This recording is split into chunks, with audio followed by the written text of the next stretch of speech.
बंधु, बहुत ध्यान से सुनिएगा। भगवान का जब मोहिनी अवतार हुआ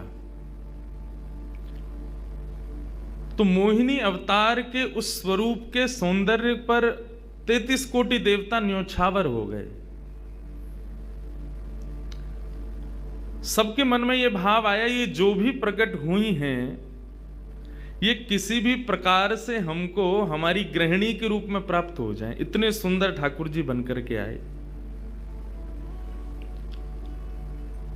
चंद्रमा भी पीछे पीछे चल रहे हैं, शंकर जी भी पीछे पीछे चल रहे हैं, ब्रह्मा जी भी पीछे पीछे दौड़ रहे हैं, वरुण आदि आदि जितने भी देव हैं सब मोहिनी पर ऐसे लट्टू हुए कि एक बार हमको देख बर ले, एक बार केवल हम पर दृष्टिपात कर दे, उसी मात्र से हमारा कल्याण हो जाना है।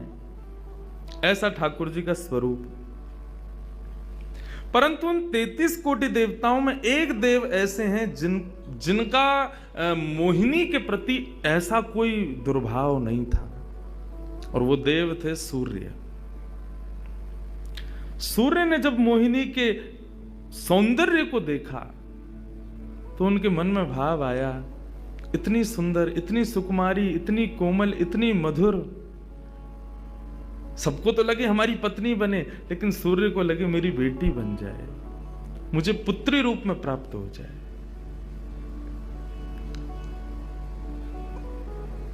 जब सूर्य के हृदय में यह भावना उत्पन्न हुई तो मोहिनी ने कटाक्ष नेत्रों से सूर्य की ओर देखा, बाकी किसी को देख ही नहीं रही है, और देख करके केवल ठाकुर जी ने उनको इशारा किया। बोले तो आपकी ऐसी इच्छा है? सूर्य बोले जी भगवान, मेरी बहुत अभिलाषा है कि आप पुत्री रूप में मेरे यहां पधारो। ठाकुर जी बोले इतना साधारण नहीं है हमको प्राप्त करना, पुत्र रूप में प्राप्त करना फिर भी साधारण होगा, लेकिन पुत्री भाव में ये तो असाधारण है, इसके लिए आपको तप करना पड़ेगा। सूर्य बोले मैं आज से ही तप करूंगा, लेकिन आप वचन दो मेरे यहां पधारोगे और इसी रूप में पधारोगे। मोहिनी ने कहा यदि मैं तुम्हारे भजन से प्रसन्न हुई, यदि तुम्हारी भक्ति में, तुम्हारे प्रेम में प्रबलता हुई, मोहिनी 33 कोटि देवताओं को मोहित करती है, लेकिन तुम्हारे भजन के प्रभाव से मैं जब तुम्हारे यहां अवतरित होंगी तो मोहिनी को भी मोहित करने वाला रूप धारण करके आऊंगी। मोहिनी जिसने तीनों लोकों को अपने रूप पर न्योछावर कर दिया, वो मोहिनी भी जिस रूप को देख करके मोहित हो जाए, वो रूप आएगा आपके यहां पर। वही सूर्य वृषभानु जी के रूप में प्रकट हुए हैं, और जब वृषभानु जी के रूप में प्रकट हुए, उससे पहले एक राजा के रूप में भी आए थे, तब भी इन्होंने तपस्या की थी, लेकिन ठाकुर जी नहीं पधारे।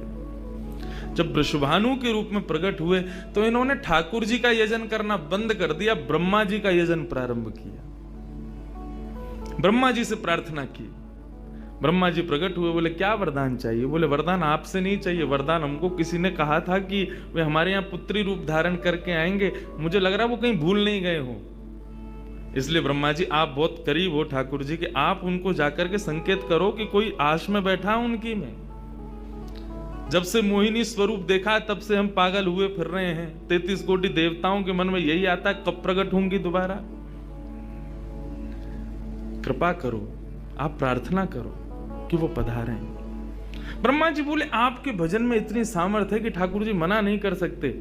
बोले तो फिर मुझे विश्वास के लिए कुछ तो कह करके जाओ। ब्रह्मा जी बोले मेरी जिम्मेवारी बन जाए, इसलिए चलो इस पर्वत के रूप में मैं विराज जाता हूं।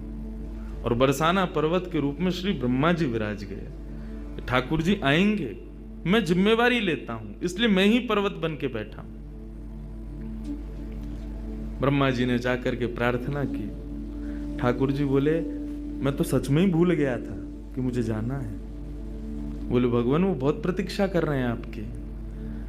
वृषभानु जी का भजन कैसा बताया। वृषभानु जी की एक ही इच्छा है कि मेरे पास जो पुत्री रूप ठाकुर जी का आवे,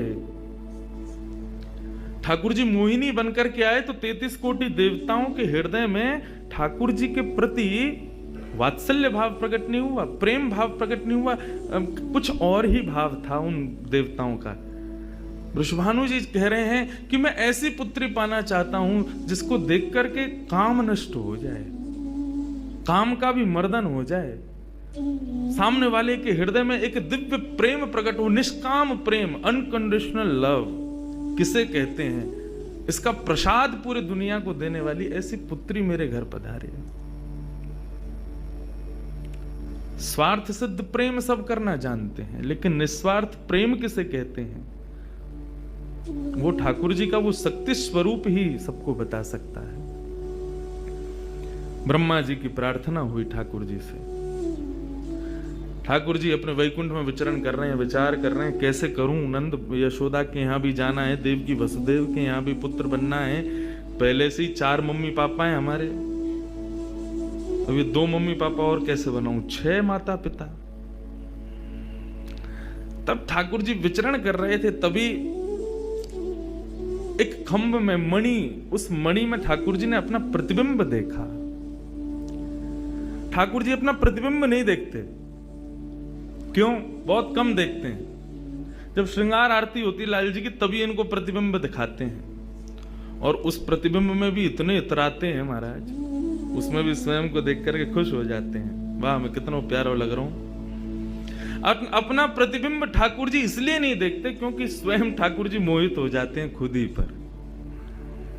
जैसे ही ठाकुर जी ने स्वयं का प्रतिबिंब देखा, प्रतिबिंब देख के आगे बढ़े, लेकिन ठाकुर जी मन में विचार करने लगे, मुझे सबके स्वभाव प्रिय हैं, लेकिन अपना यदि देखूं तो अपना प्रतिबिंब बहुत प्रिय है। जब स्वयं को देखता हूं प्रतिबिंब में, तो ऐसा लगता है कि मानो जो सबको मोहित कर रहा है वो स्वयं को जब देखे तो खुद भी मोहित हो रहा है, क्योंकि प्रतिबिंब कभी झूठ नहीं बोलता।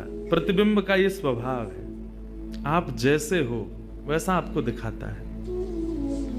ठाकुर जी ने जब प्रतिबिंब देखा, अपने उस प्रतिबिंब स्वरूप को ठाकुर जी ने स्थिर कर दिया, और स्थिर करके अब तो ठाकुर जी लाए महाराज लक्ष्मी जी की पूरी पेटिका लेकर के आए श्रृंगार की, और अपने प्रतिबिंब स्वरूप को ही उन्होंने श्रृंगार करना प्रारंभ किया। किशोरी जी के श्रृंगार का इतना भाव बताते हैं, किशोरी जी की नथ बेसर ऐसी, किशोरी जी के कान के कुंडल ऐसे, किशोरी जी के पांव की महावर ऐसी, क्यों ना हो, क्योंकि श्याम सुंदर ने श्रृंगार किया है।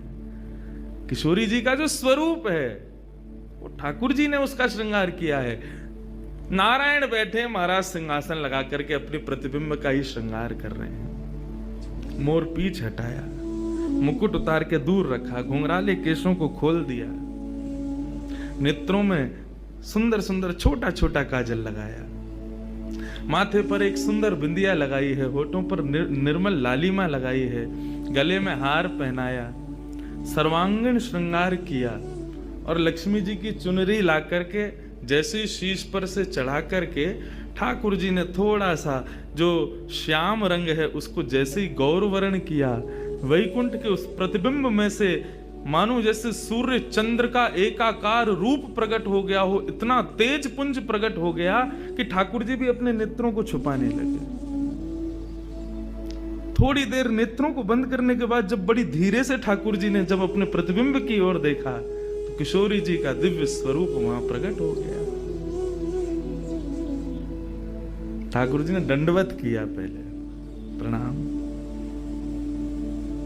हे श्याम सुंदर, आपने ही मेरो निर्माण कियो है, आपने ही मुझको प्रकट कियो है। क्या भाव है? ठाकुर जी बोले कोई भाव नहीं है, केवल मोहिनी भाव से 33 कोट देवता मोहित हुए थे, लेकिन मैं मोहित नहीं हो पाया था, इसलिए तब से मैं भी तड़प रहा था कि मुझे भी कोई मोहित करे, उस मोहिनी को भी मोहित कोई करे। वो स्वरूप आज प्रकट हुआ है।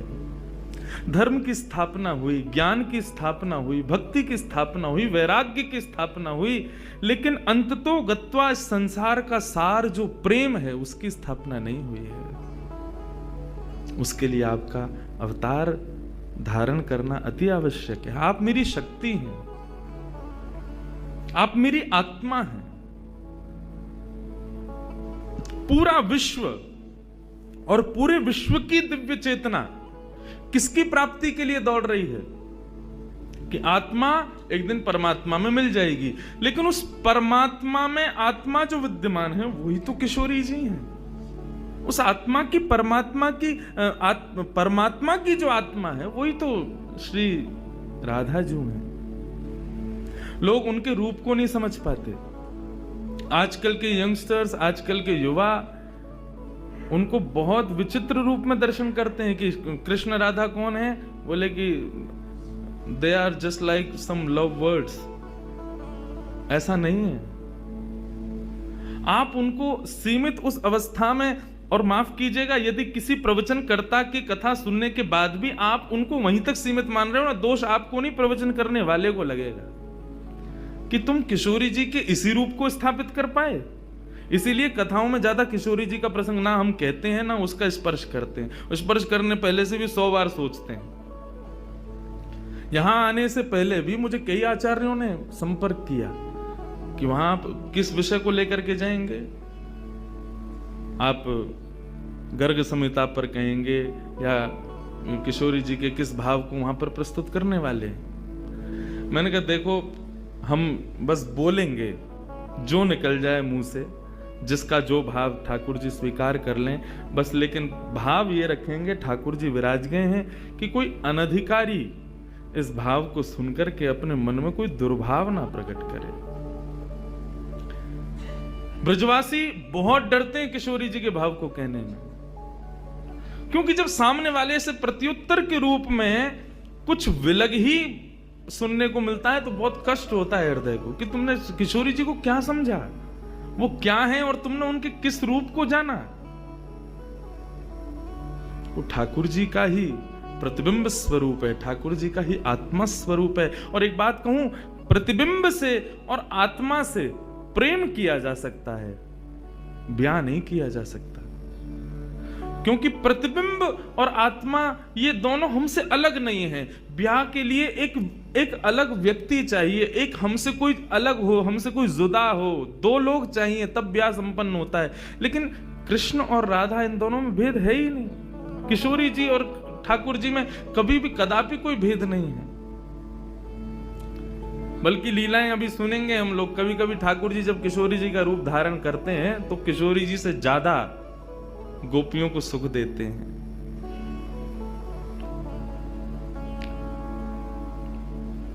ऐसा भाव किशोरी जी के यहां पर अवतरित होती है।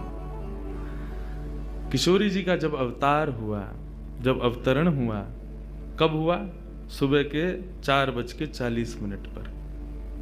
ठाकुर जी के जितने भी अवतार हुए या तो दिन में 12 बजे हुए या रात में 12 बजे हुए, लेकिन किशोरी जी का अवतरण भोर में, ब्रह्म मुहूर्त में, सुबह 4:40 पर हुआ। क्यों? बोले राम कृष्ण आदि जितने भी ठाकुर जी के अवतार हैं राक्षसों के वध के लिए आते हैं, तो या तो सूर्य की तेज ताप में उनका जन्म होता है, मानो वे प्रकाश स्वरूप हैं ऐसा भाव बताते हैं, या रात्रि में 12 बजे होते हैं, वो इसलिए होते हैं, वो मानो ऐसा भाव रखते हैं कि चंद्रमा अंधेरे को दूर करता है, वो ज्ञान का प्रकाश है, वो ज्ञान है, उससे अंधेरा दूर होता है। तो ठाकुर जी रात्रि प्रकट होकर के ऐसा भाव रखते हैं कि काले निशा, काला ज्ञान जितना भी है धरती पर, उसको दूर करने के लिए हम पधारे हैं। लेकिन किशोरी जी का जो अवतरण है वो 4:40 ब्रह्म मुहूर्त में होता है। उसका क्या भाव है?